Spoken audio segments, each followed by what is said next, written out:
Assalamualaikum warahmatullahi wabarakatuh. Perkenalkan, nama saya Muhammad Rifki Hakiki dari jurusan Manajemen Fakultas Ekonomi dan Bisnis Universitas Nasional.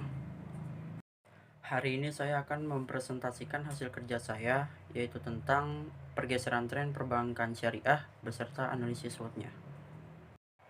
Dimulai dari sejarah perbankan di Indonesia. Perbankan syariah di Indonesia dimulai ketika Bank Perkreditan Rakyat Syariah atau BPRS didirikan di Bandung pada tahun 1991 dan PT BPRS Heraukat di Nanggro Aceh Darussalam yang diperaksarai oleh Majelis Ulama Indonesia melalui serangkaian lokakarya Bunga Bank dan Perbankan di Cisarua Bogor pada tanggal 18 sampai 20 Agustus 1990. Dari hasil ini kemudian berkembang menjadi PT Bank Muamalat Indonesia atau BMI pada tahun 1991 dan mulai beroperasi pada tahun 1992. Kemudian Otoritas Jasa Keuangan atau OJK membuat Undang-Undang Nomor 21 Tahun 2008 tentang Perbankan Syariah yang terbit tanggal 16 Juli 2008 membuat industri perbankan syariah memiliki landasan hukum yang lebih kuat. Dengan perkembangannya yang impresif, maka diharapkan peran industri perbankan syariah dalam mendukung perekonomian nasional akan semakin signifikan. Dimulai pada tahun 2017, produk domestik bruto atau PDB real dalam 3 tahun terakhir menunjukkan tren yang stabil dan mengalami peningkatan dari 5,003% menjadi sebesar 5,07%. Selanjutnya, pada tahun 2018, kinerja perbankan syariah terpantau positif. Aset perbankan syariah yang tumbuh sebesar 20,65% secara tahunan atau per akhir Februari 2018 menjadi 429 triliun rupiah. Pada tahun 2019, Perseroan telah mencatat pertumbuhan pembiayaan meningkat sebesar 12,16% menjadi 5,20 triliun. Kemudian yang terakhir pada tahun 2020, proyeksi aset tumbuh di level 10% hingga 12%. Kemudian kita masuk ke dalam materi analisis SWOT dari perbankan syariah. Yang pertama itu ada strength. Yang pertama itu perbankan syariah sesuai dengan prinsip syariah. Akad-akad muamalah yang menjadi landasan dalam setiap transaksi di perbankan syariah menunjukkan bahwa setiap transaksi itu selalu dengan prinsip syariah.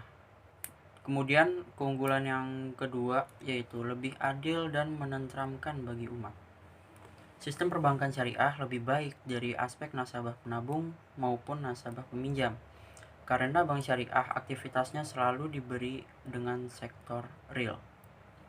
Kemudian yang ketiga, telah terbukti tahan krisis.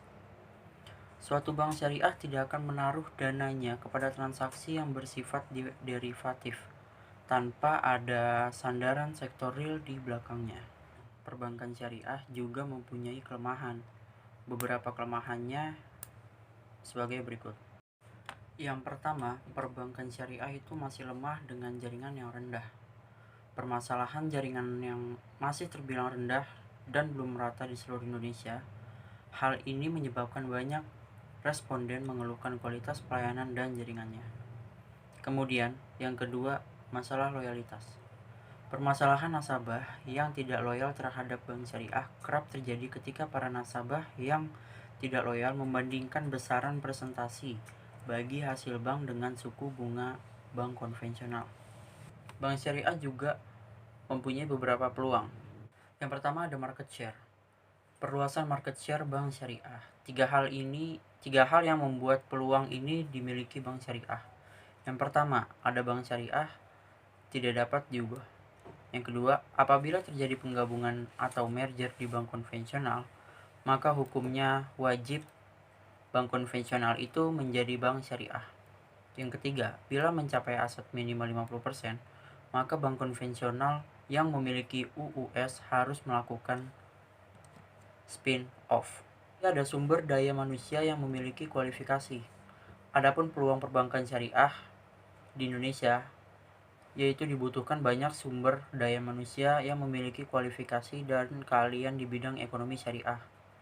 Terdapat beberapa ancaman yang dapat menurunkan kualitas perbankan syariah. Yang pertama ada perpajakan berbasis syariah. Meskipun undang-undang perbankan syariah telah disahkan, tetapi pengenaan pajak berganda atau double taxation pada transaksi berbasis syariah masih menjadi kendala. Ada permodalan belum kuat.